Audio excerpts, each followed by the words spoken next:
के नए नियम को लेकर पूरे देश में बवाल मचा हुआ था। सोशल मीडिया से लेकर सड़क तक इस नए नियम को लेकर लगातार विरोध प्रदर्शन किए जा रहे थे। स्वर्ण समुदाय में इसे लेकर खासा रोष था। लगातार बयानबाजी आ रहे थे। कई बड़े नेताओं ने भी इस एक्ट का विरोध किया। अब सुप्रीम कोर्ट की तरफ से इस एक्ट को लेकर बड़ा फैसला लिया गया है। कोर्ट ने साफ शब्दों में कहा है कि यह जो नया अधिनियम यूजीसी की तरफ से लाया गया है उसकी भाषा स्पष्ट नहीं है और भी कई तरह की तकनीकी दिक्कतें हैं, इसलिए तत्काल इस पे रोक लगाया जा रहा है। साथ ही कोर्ट की तरफ से निर्देश दिया गया कि इसके लिए एक अलग से कमेटी बनाई जाए। यूजीसी को लेकर पूरे देश में बवाल चल रहा था और आज सुप्रीम कोर्ट ने एक बड़ा फैसला सुनाया है और इसी फैसले पर चर्चा करने के लिए हमारे एडिटर सत्य शरण मिश्रा हमारे साथ जुड़े हुए हैं। हम उनसे बात करेंगे और समझने की कोशिश करेंगे कि आज कोर्ट की प्रोसीडिंग में क्या क्या हुआ। सर, आज बड़े दिनों से लगातार यूजीसी को लेकर बवाल देखने को मिल रहा था। आज फाइनली सुप्रीम कोर्ट में मामले की सुनवाई हुई और पहली हियरिंग में ही इस अधिनियम पे रोक लगा दिया गया। क्या क्या कोर्ट में क्या हुआ, क्या माहौल कोर्ट? देखिए, कोर्ट में आज साफ सुथरा इस पर सुनवाई के दौरान सुप्रीम कोर्ट में सीजेआई ने कहा कि इसकी जो भाषा है वो अस्पष्ट है और इसके दुरुपयोग की पूरी आशंका है। सीजेआई की अगुवाई वाली पीठ ने जब इस मामले में सरकार से जवाब भी मांगा है और नियमों की समीक्षा के लिए एक कमेटी का गठन करने का भी निर्देश दिया है। सीजेआई ने कहा है कि गलत नियमों के इस्तेमाल की आशंका है और सुप्रीम कोर्ट ने यूजीसी को भी इस बारे में नोटिस भेजा है और 19 मार्च तक जवाब मांगा है। अब हम आपको बताते हैं कि कोर्ट रूम में पूरा हुआ क्या क्या। सीजेआई ने कहा है कि प्रथम दृष्टया हम कह सकते हैं कि रेगुलेशन की भाषा अस्पष्ट है। विशेषज्ञों को इसकी भाषा में संशोधन करने के लिए जांच करने की जरूरत है ताकि इसका दुरुपयोग न हो। सुनवाई के दौरान वरिष्ठ अधिवक्ता इंदिरा जयसिंह ने भी कहा कि कोर्ट में 2019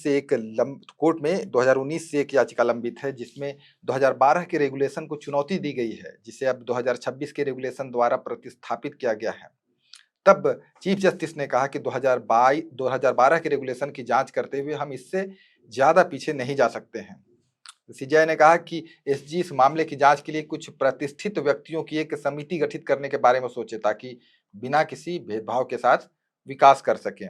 उधर न्यायमूर्ति बागची ने सुनवाई के दौरान कहा कि अनुच्छेद 15(4) जो राज्यों की अनुसूचित जाति और अनुसूचित जनजाति के लिए विशेष कानून बनाने का अधिकार देता है, लेकिन हम इसकी बात समझते हैं। प्रगतिशील कानून में प्रतिगामी रुख क्यों होना चाहिए? बागची ने आगे कहा कि मुझे उम्मीद है कि हम अमेरिका जैसे अलग यूनिवर्सिटी में नहीं जाएंगे जहां श्वेत और श्वेत अलग अलग स्कूलों में पढ़ते थे। चीफ जस्टिस ने कहा कि बिल्कुल इस तरह की स्थिति का फायदा उठाया जा सकता है। वकील ने राजनीतिक नेताओं के बयान है उन पर भी प्रतिक्रिया दी और कहा कि सामान्य वर्ग के छात्रों को शुल्क देना होगा इत्यादि। और सुप्रीम कोर्ट में सुनवाई के दौरान वकील विष्णु शंकर जैन ने कहा कि यह भेदभाव संविधान के अनुच्छेद 14 और 19 के खिलाफ है। शिक्षा के क्षेत्र में इस तरह का भेदभाव समाज में खाई को और बढ़ावा देने वाला है। तब सीजेआई ने कहा कि हम समानता के अधिकार पर गौर कर रहे हैं, यह नियम खरे उतरते हैं या नहीं, आप उस पर दलील दें। तब जैन ने कहा कि अनुच्छेद 14 में क्लासिफिकेशन को स्पष्ट किया गया है और सुप्रीम कोर्ट के इस फैसले में भी है जिसमें स्पष्टीकरण है। जैन ने कहा कि सेक्शन 3C अनुच्छेद 14 के बिल्कुल विपरीत नहीं है। तो जैन ने कहा कि हम जाति आधारित भेदभाव के इस प्रावधान पर रोक लगाने की मांग कर रहे हैं। जी देखिए, लगातार लंबे समय से जब से यूजीसी अधिनियम आया था उसके बाद से ही इसका लगातार विरोध किया जा रहा था। जो स्वर्ण समाज के लोग इसका विरोध कर रहे थे उनका साफ कहना था कि ये जो अधिनियम लाया गया है इसके दुरुपयोग की संभावना ज्यादा से ज्यादा है और कोर्ट ने भी इस बात को स्वीकार किया है कि भाषा अस्पष्ट है, इससे इसका दुरुपयोग हो सकता है। अभी मेरी एक रिटायर्ड जज से भी बात हुई सर, उनका यही कहना था कि ये जो अधिनियम लाया गया उन्होंने सुप्रीम कोर्ट के फैसले का स्वागत किया और उनका कहना था कि देखिए ऐसा नहीं है कि ये जो फैसला था सिर्फ फॉरवर्ड ही इससे प्रभावित हो रहे थे।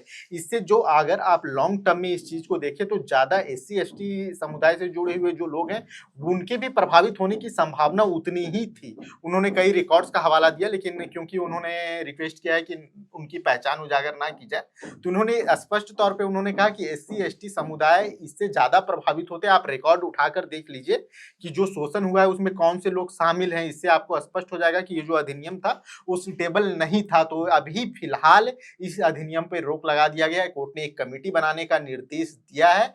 आगे जो भी इस मामले से जुड़ी अपडेट होती है हम आपसे साझा करेंगे। तब तक के लिए मुझे और सत्या दोनों को दीजिए इजाजत।